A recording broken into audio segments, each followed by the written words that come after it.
So why was there no boat vote, no vote on the boats issue? Why was it held over for a fortnight? Essentially because the government didn't have the numbers. I mean, if you've got the numbers in politics, you use them. You don't wait for 2 weeks. And what they didn't have the numbers for was to gag the debate. They would have had to have shut the debate down sometime on Thursday evening. I think they were pretty confident of having Rob Oakeshott and Tony Windsor. But they weren't confident of anybody else. After that, they thought they had Bob Katter and Tony Crook to make up for Andrew Wilkie and Adam Bandt. But from what I understand, they never had Tony Crook, and I don't think they'll get him. Right. Well, the other question too is why then is Julia Gillard pursuing this when it looks as if it could lose in both chambers? Let's hear from Julia Gillard. Why are you going to persist with this now? Because I believe Tony Abbott and every member of the Liberal Party and National Party should walk into the Parliament and have their vote recorded so that the pages of history can show that when they were called on to choose between this nation's interests in protecting our borders and their narrow political interest, they chose their narrow political interest. If the Prime Minister cannot command the confidence of this House and of this Parliament on an issue as important as this, the question then arises, should she have the confidence to remain as Prime Minister? A Prime Minister who is incapable of protecting the borders of our country is a Prime Minister who has manifestly failed in the highest task she has. Frankly, it is a government and a Prime Minister who should resign. I think what we heard there, Kerry-Ann, is the two strongest arguments on either side. Who's winning the battle of the politics and the tactics on this? Well, you see, I think this is the depressing thing, isn't it? That in an issue this important, on a daily basis, by Friday morning, when the Parliament had wrapped on Thursday night, the overwhelming impression was one of just very cynical political game plays by both sides, and when the politics of something and outmanoeuvring each other is such a strong force like that, it's despairing, I think, for the state of policy making in this country. That whole episode last week was all about one-upmanship. Well, that's the way it came across. But if you see it reflecting on both sides, I mean, Gerard, this question of moral equivalence then comes in, and I think whenever that applies, it's the government, in the end, that wears the odium, because essentially governments are there to govern.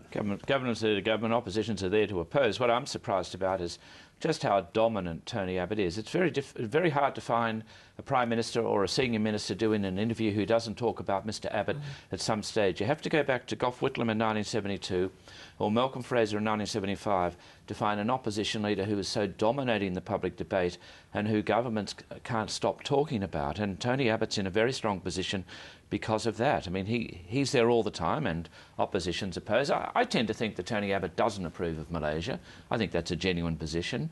I think Julia Gillard does. I don't think anyone's been just manipulative about this. I think they hold these positions, but it's the government's role to get legislation through. Is he so worried about Malaysia, though, that he would take away an opportunity to deal with the issue himself effectively down the track? That's the issue. Well, I don't know that he has. I mean, I've read the High Court decision. It would seem to me that there might be 5 judges on the High Court who could approve of offshore processing in Nauru. This hasn't been tested. If I were the government, I'd give Nauru a try because it's possible.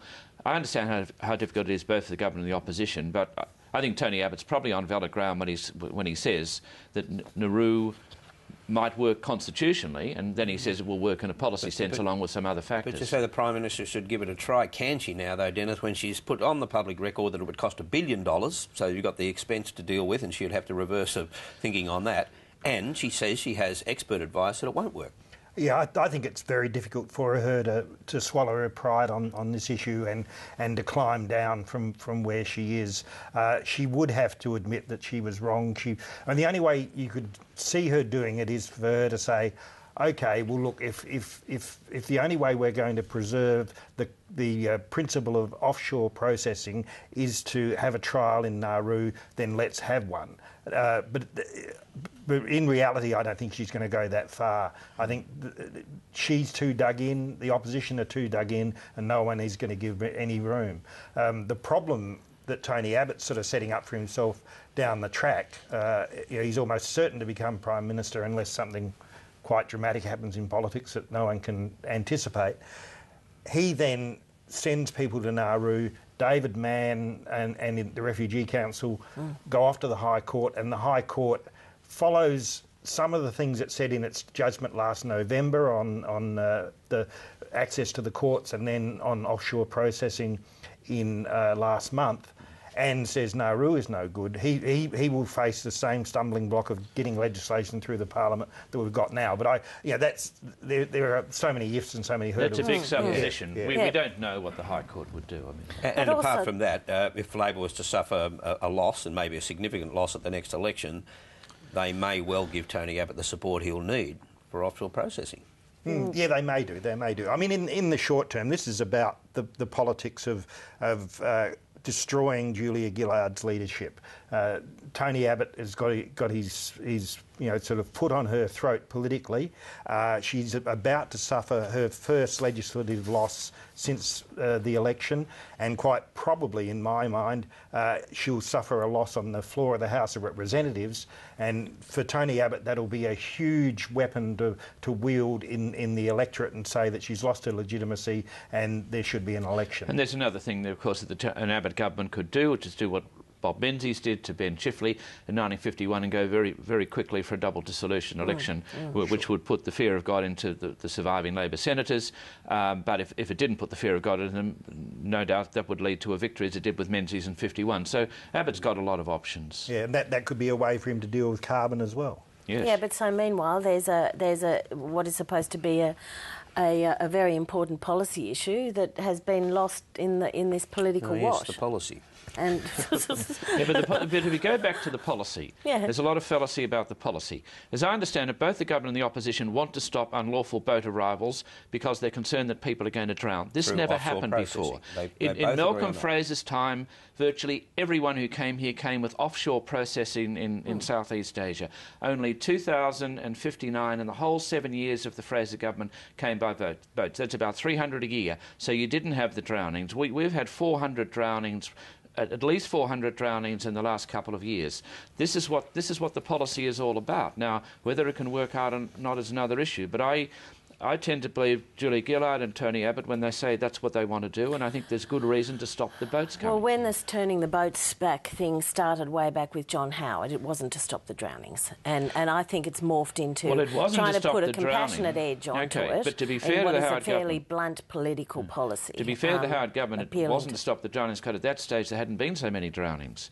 The drownings had been, the CivX drowning was the big one, and then the one last year off Christmas Island. So in the early days, there weren't so many drownings. There were a lot of drownings with Vietnamese 30 years ago, but they were drownings not near Australian shore. They were drownings off Vietnam, off Malaysia, off Hong Kong and other places. Thousands of Vietnamese died, but not on Australian shores, and we didn't know anything about it. Those of us who followed the debate knew about it, but Australians didn't know anything about it because they weren't drowning near Australia. But isn't the problem that when you're discussing the policy, most people who do think about the policy and who know a fair bit about it say that it is a lot more complex than just a debate that's on one side the one word is Malaysia, on the other side the one word is Nauru. And that's what the public hear. They just hear Malaysia, Nauru. And it's just become this sort of shouting match that is providing no real debate over what should be done. And why in all this isn't there another option, another alternative, rather than just Malaysia, Nauru, is to have a sensible discussion about where our obligations lie, where our responsibilities, where our humanitarianism lies in terms of perhaps lifting the numbers or onshore processing. Those things just get sidelined in what is... You hop into a taxi in Sydney or Melbourne these days.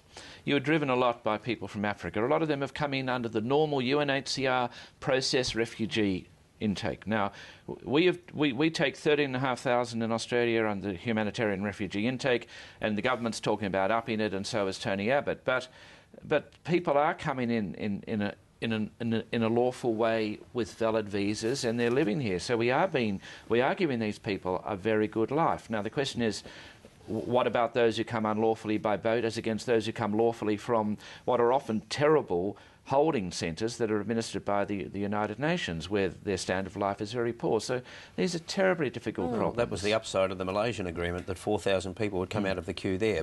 And they were Burmese, and they are clear refugees.